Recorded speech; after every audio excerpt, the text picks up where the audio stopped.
everyone, this is Carrie over at Double Click. Welcome back to my craft room. Today I'm going to be drawing the winner for the Sky's the Limit June 2023 challenge.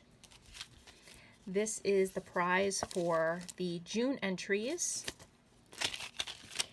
For July 2023, the current challenge going on is Summer Sweet Treats. This will be the prize for July. These are the new dewdrop colors for July 2023. They are currently available in my Etsy shop. I hope you will all come along and join in on the current challenge that's going on.